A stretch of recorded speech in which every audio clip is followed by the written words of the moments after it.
Good afternoon, everyone. It's my honor to be here. My name is Melanie Mark. I am Niska, Gitsan, Cree, and Ojibwe. My Niska name is Lahaikwiskak, and I'd like to acknowledge the territory that we're gathering on today. Marcus, thank you for your courage. Thank you for your courage to live. And that's what resilience is all about. I have a lot to share with you. You have a little bit of highlights on what my life is like. I know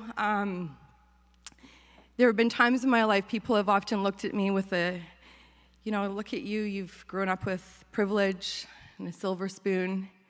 And we often don't know where we come from and our background. We can't judge people. We can't judge a book by its cover.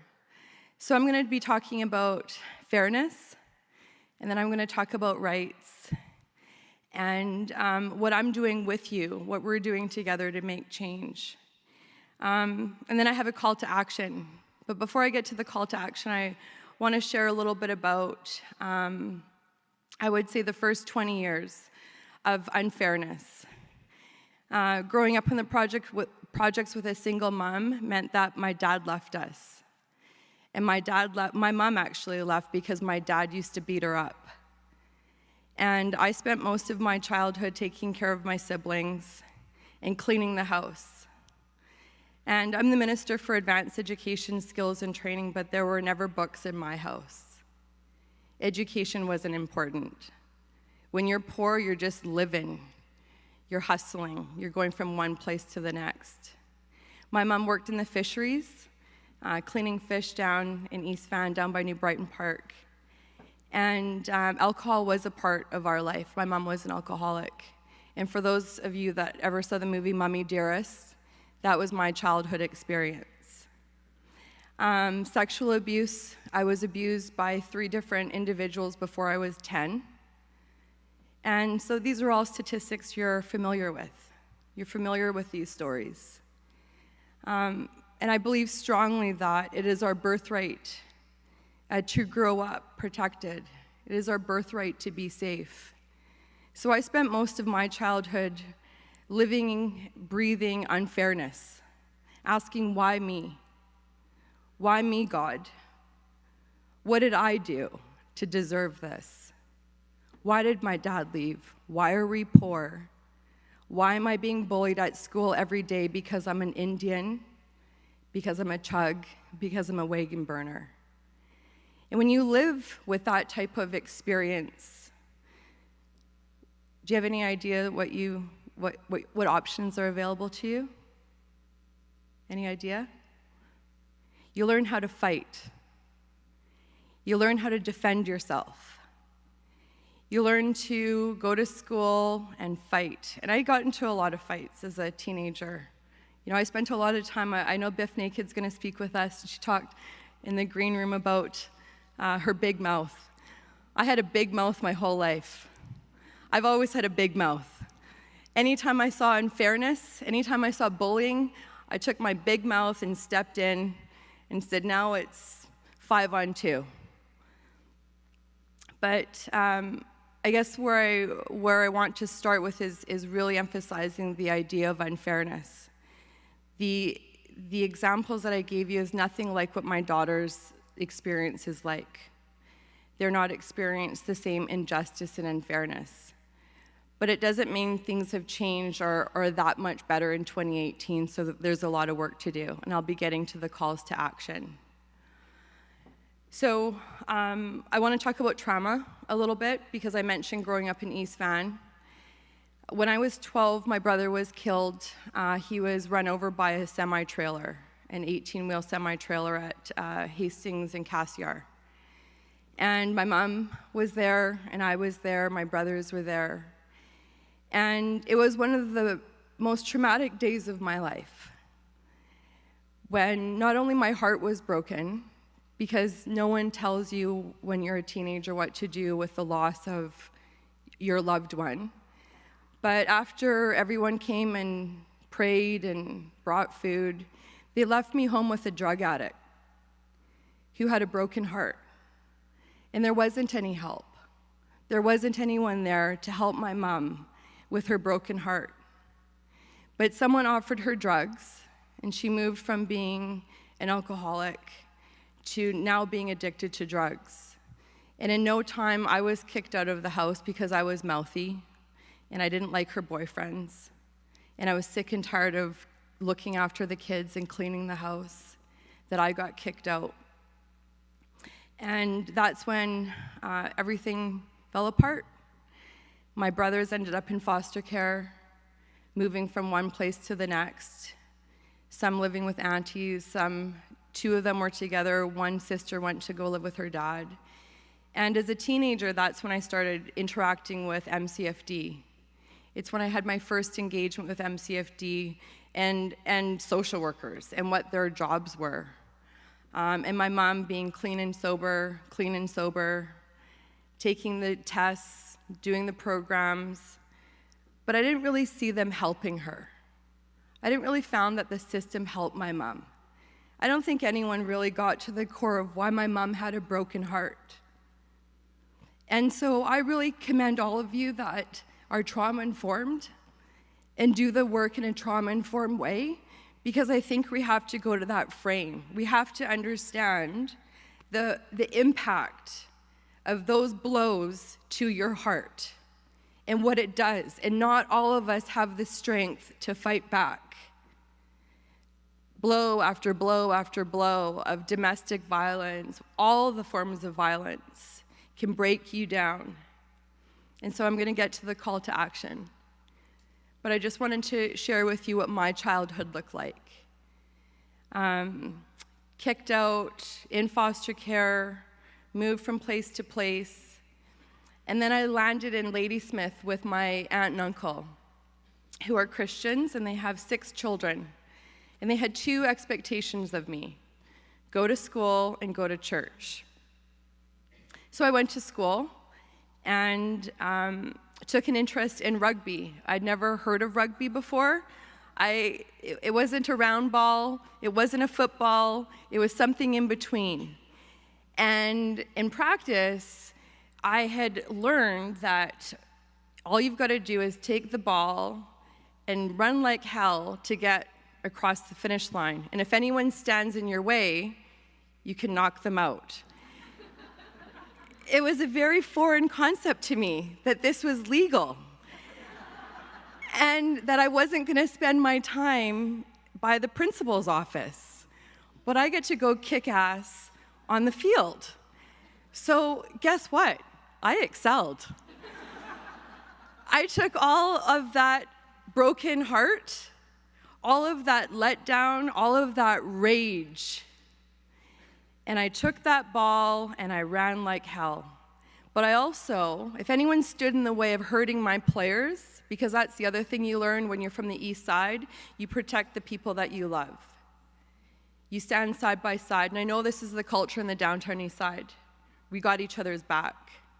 And so it was another value that I had at the core of me to play rugby. Give me the ball, run with it, don't touch any of my players. And that's what helped me get through high school.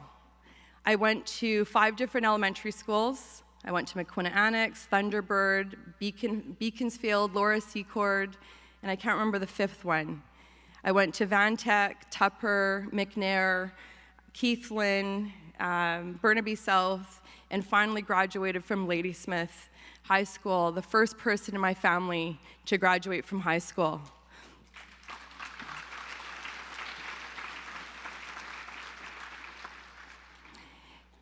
Thank you. It was a big achievement for me. My grandmother was there. She came over. My grandpa was there. My aunt and uncle were there. Again, my daughters don't live in that frame. I help them get to school every day, and there's books in our house. But that's not the childhood that I experienced.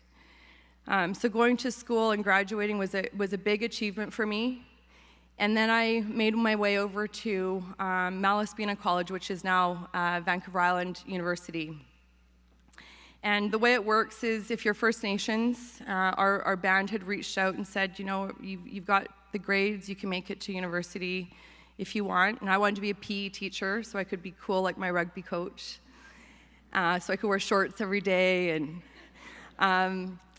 And so I went to Malaspina, and this is when all that trauma that I was talking about, all of the being tough and holding it together, protecting your family, looking out for my mom, wondering where my mom was, whether she was alive or not, that I fell apart. And when I fell apart, it was because I couldn't take it anymore. And so I had one of those moments that some of you might be able to relate to, where I came home, I was 19, I'd never been to the bar really, had a few drinks, and I came home and I was like, I really just can't take it anymore.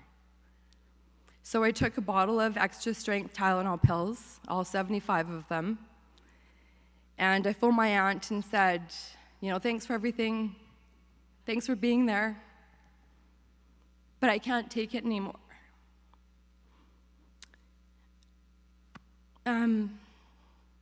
It's always hard to talk about your life.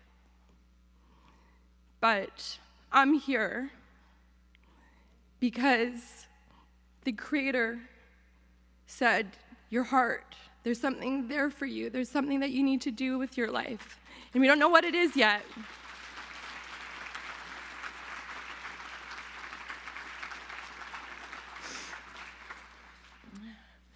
But trust me, I didn't have the courage in that moment. I had a tube down my throat, and I had doctors saying, you're so young, why would you do this? And I speak about my life like I did with the We Matter campaign, and every chance I get with young people to say, your life is valuable. Your life is worth living, and we don't get told that enough in our lives. Young people don't get told enough, especially if you're a little Indian kid with a single mom who's a drug addict from the projects. We don't wake up being told, you know what, one day you're gonna do big things. We don't get told that we have something to offer. The world is seen, for some of us, like the glass is half empty. So in that moment, I had to confront my grandparents. They came to the hospital, they were so upset. Why would you try to take your life? And I'll get to it in a moment because I know that the program was about we've been talking about reconciliation, truth and reconciliation. But having to admit that I wasn't as strong as they thought was very, very hard. But from that moment, I decided I'm gonna, that moment, the sink or swim moment? Raise your hand if you know that sink or swim moment. I was like, that's it. My dad's gone. There's nothing I can do about my mom. I still love my mom, but I'm gonna fight. I'm gonna fight for kids like me. And so I wanted to be a police officer.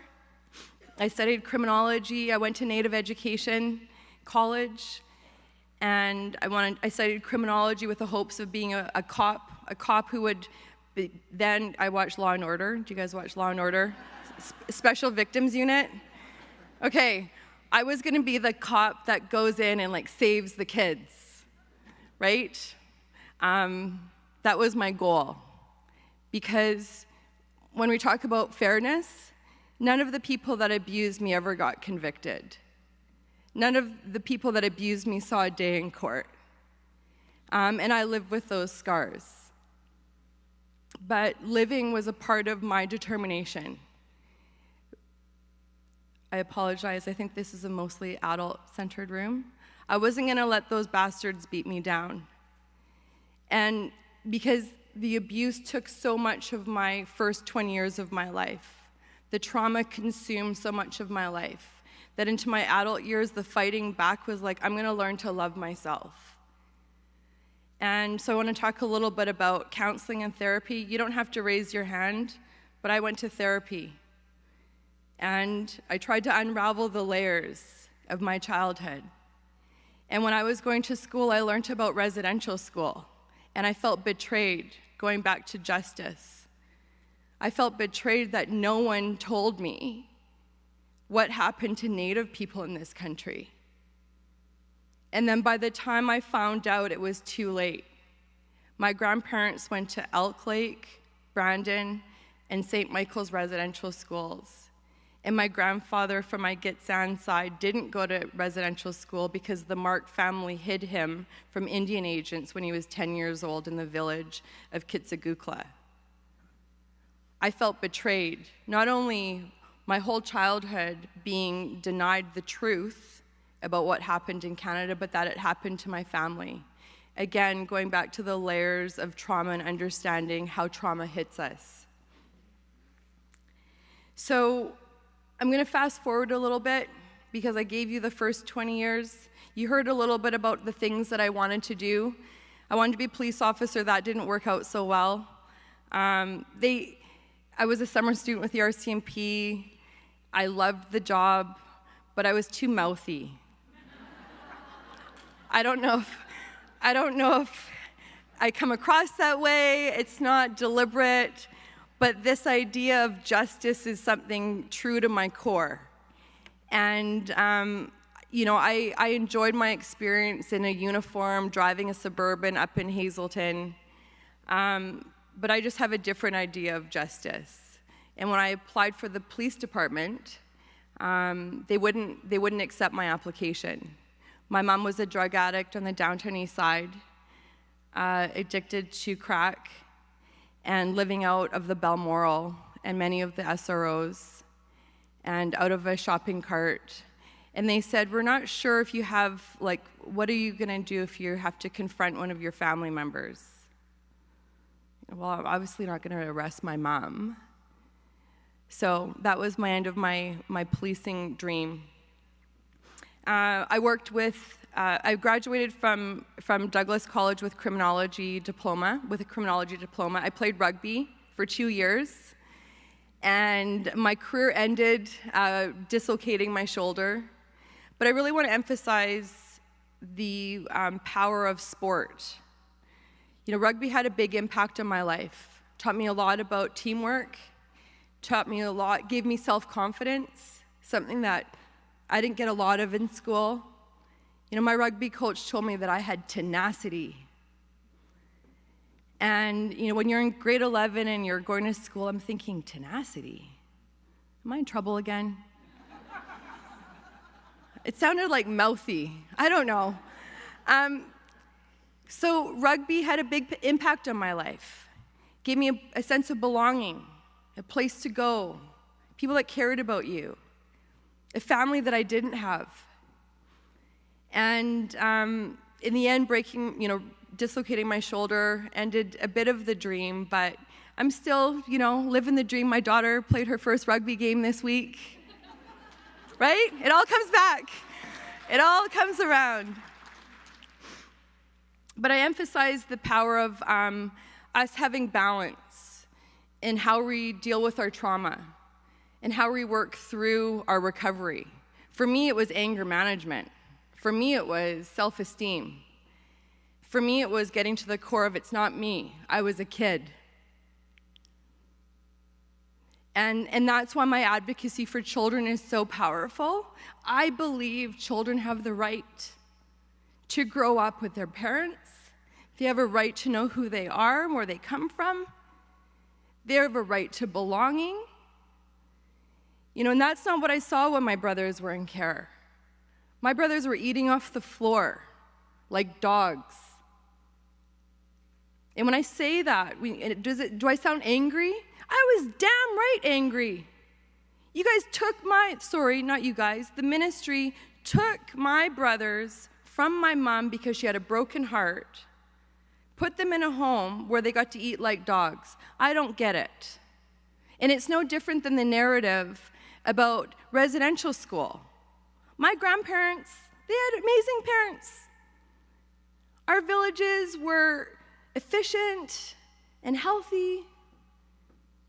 I don't know why, and I said this in the legislature, why we go to such great lengths in our society to break people. So my fight didn't end. I see Jen's here. I think Jen's here. Maybe I'm seeing things because of the light.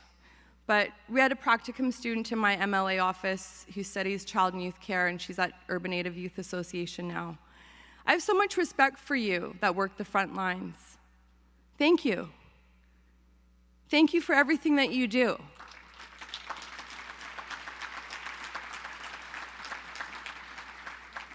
Because I couldn't do it. When I was with the representative for children and youth for 8 years, and I heard every horror story about what was happening to kids in care, I couldn't be a social worker, because I'd break down every door and go take all the kids home, right? Just like the cop that I was going to be, I'd just break down every door and catch the bad guy. So I respect all of the work that you're doing in the front line. But what happened at the representative's office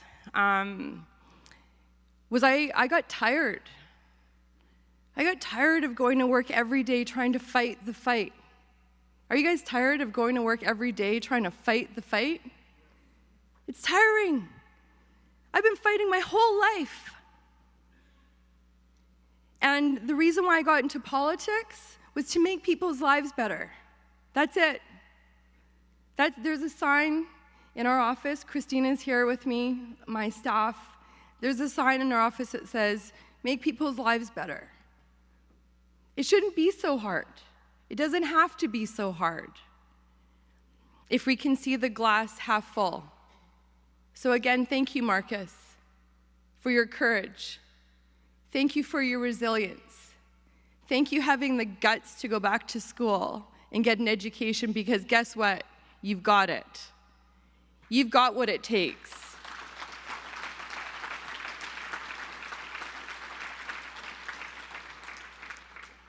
We have to be telling people that they've got what it takes. So I want to pause for a moment and just pay honor to my mom. My mom's 12 years clean and sober.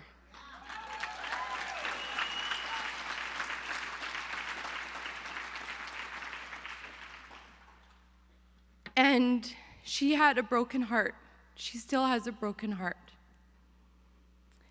But she has the courage. We all have the courage, right? God, grant me the serenity to accept the things I cannot change. Give me the courage to change the things I can, and the wisdom to know the difference. I've been going to AA meetings since I was 7, since I was in grade 2.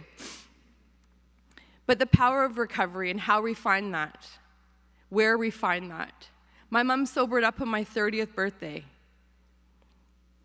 And I'll never forget, what a gift that was. Because saying to my mom, I always wanted my mom to be sober. We want our parents to be sober. We want them to get the help that they need. But it has to be the right help. Removing my brothers wasn't help. It was a nightmare. So I want to give respect to her and her resilience. Because what is resilience? Resilience is when people are knocking you down. Every angle, every tactic, and just fighting back. On that note, I want to talk a little bit about politics. 2 weeks ago, my husband and I went to Dave Barrett's memorial.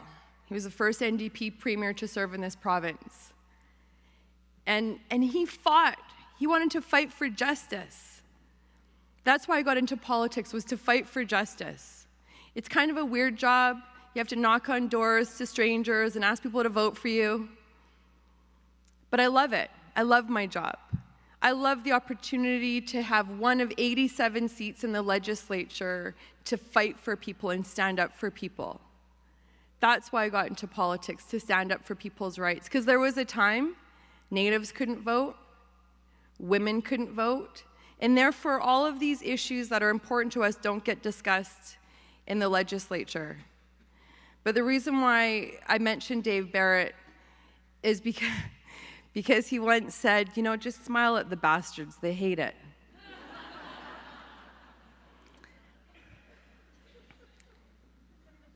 I had 1 year in opposition. You saw when I got elected, getting sworn in, it was the first time that we brought the drum into the House. To me, that's reconciliation. in action. The drum is the heartbeat of our people. First Nations, Indigenous people, we're not strangers to this land. We have a seat at the table. We have an inherent right to our rights. And that hasn't changed just because I got elected. It's now I get to amplify those values and rights in the legislature. So the first year was in opposition. Last year got sworn in with an NDP government. Premier John Horgan. Judy Darcy, did you get to hear my sister speak earlier today? Yesterday? Sorry, things are moving fast. But she's a fighter.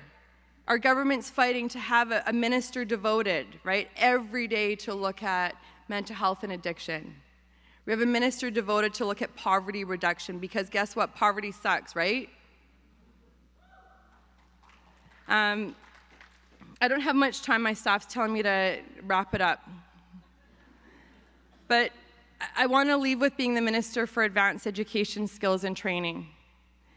And, the Truth and Reconciliation report is about honoring the truth of what my grandparents went through and any of your relatives that have been impacted by residential school. The reconciliation part is, what are we going to do together? That's a call to action. What are we going to do together? I didn't come in here saying I've got all the answers. I don't. And I don't have all the strength to carry all of the work that has to happen for the next generation. So we have to paddle together. I always talk to people, I've got two sayings. You've got to get on the bus, and then we have to paddle together. And the bus is about education. It symbolizes education. It's never too late to go back to school. It's never too late to go back to school.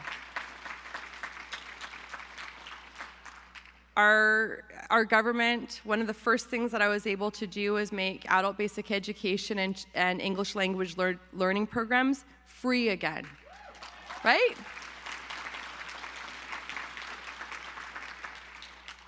That's why I love my job, because I get a chance to do those things, but I'm not alone. I have 55,000 constituents and people entrusted in me to be their voice. I was able, through John Horgan making me a cabinet minister, to make it tuition free for kids in care to go to school.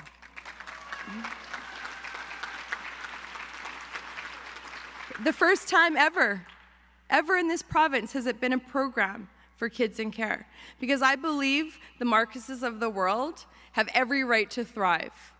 That's why I go to work every day. I believe our young people have a right to thrive. It doesn't end at being young.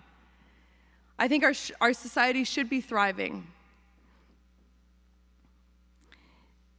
So my call to action is, don't let the bastards beat you down. Have courage. Fight, but we have to do it together. If you ever come into my office and tell me what I got to do, I put it right back on you and say, I can't do that alone. We got to do it together. That's what solidarity means to me. And the teamwork of rugby that I shared with you, it's the teamwork of the collective impact if we paddle and fight together. So on a final note, I said this to the UBC School of Social Work students a few years ago. I signed up to be a champion for change, and that's what this conference is about. It's not about being a champion for the status quo. The rich have had their chance. It's time to change up the dial and do that collective work together. So thank you so much for the opportunity to share my story. Hawa.